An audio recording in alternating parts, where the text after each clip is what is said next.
So another topic that is like very sensitive, but it's not talked about as much, is casual relationships that exist in this nice age group that we're in. So yeah, I'm just going to say good things about us. So people engage in physical relationships today, and what they lack is a lot of emotions. And we want to know if it's opinion, I mean your opinion on it, and whether people do it by choice. Is it healthy? Is it, what to make of it? Can I tell you a joke?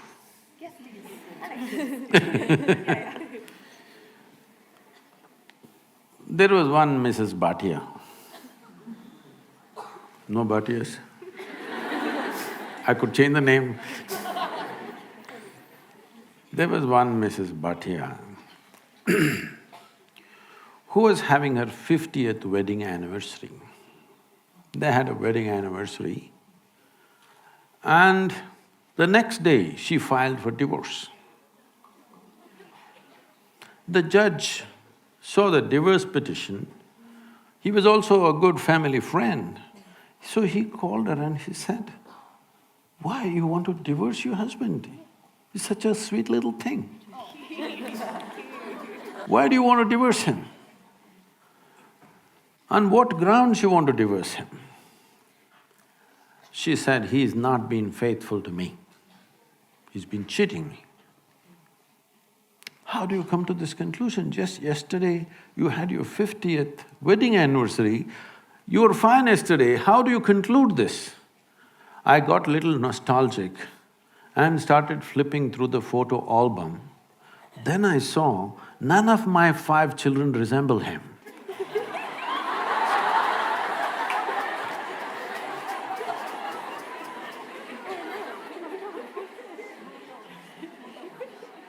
So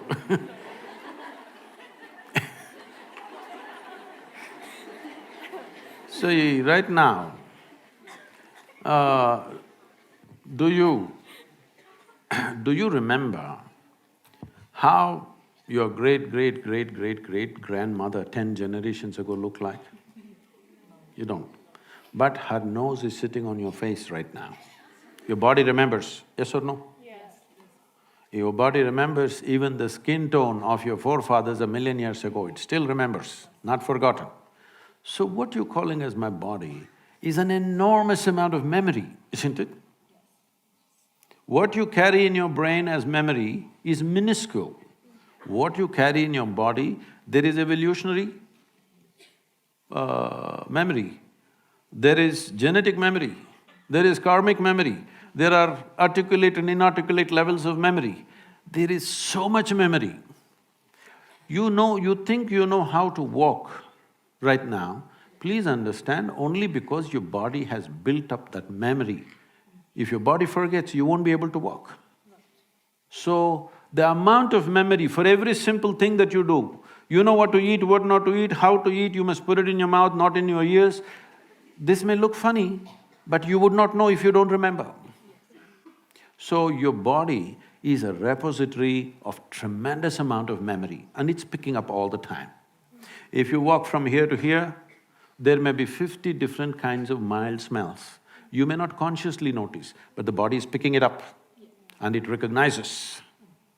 All the time it's recognizing, that's how you know what is good smell, what is bad smell, this is this smell, that is… You recognize the different aspects of sound, smell, this, that, because constant recognition is happening. So this body memory, traditionally in this culture, we call this as runanubandha. That means physical memory that you build. You can either consciously build your physical memory or you can simply take in wild amounts of memory and go through lots of physical confusion. So wherever there is impact, I don't know if you still have these things, maybe in your generation is gone, but still there will be people in Bangalore city. If you ask them to… if you try to give them salt, they won't take it, they'll say, keep it there. If you try to give them sesame seeds, they will say, please keep it there. because they have recognized many substances which can easily carry your memory and it will become mine if I take it. So I don't want to take in memory. This is the reason why generally in this culture, touching each other, shaking hands, these things are avoided. We touch our own two hands and do namaskaram because we don't want to go on picking up memory. Because if I as much as touch this memory, it remembers.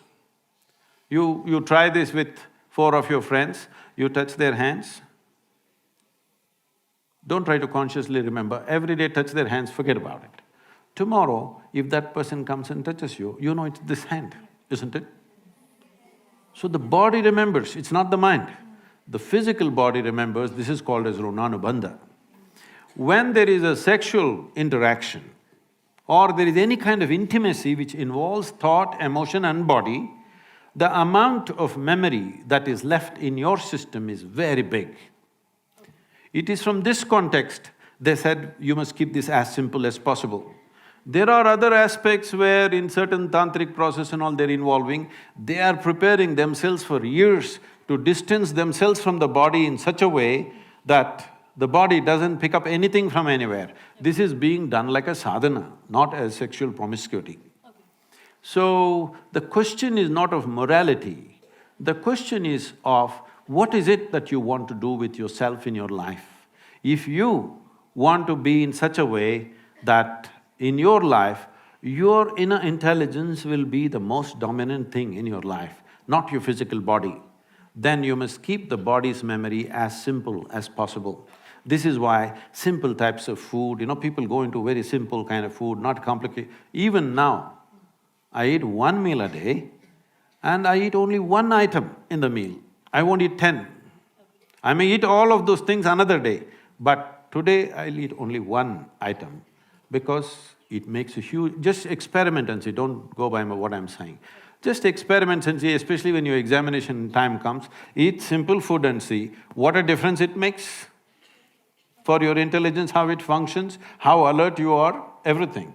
So, what is it that you're trying to build yourself to? Do you want to build yourself to be a sexual supernova or…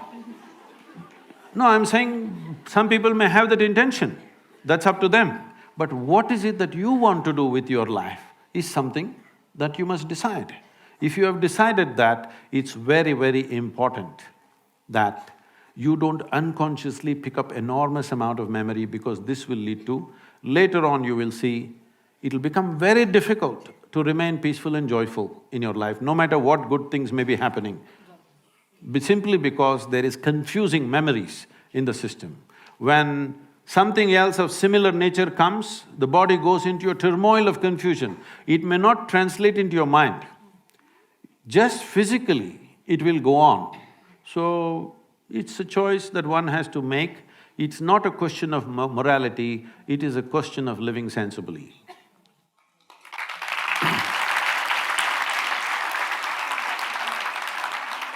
Thank you so much, Sadhguru.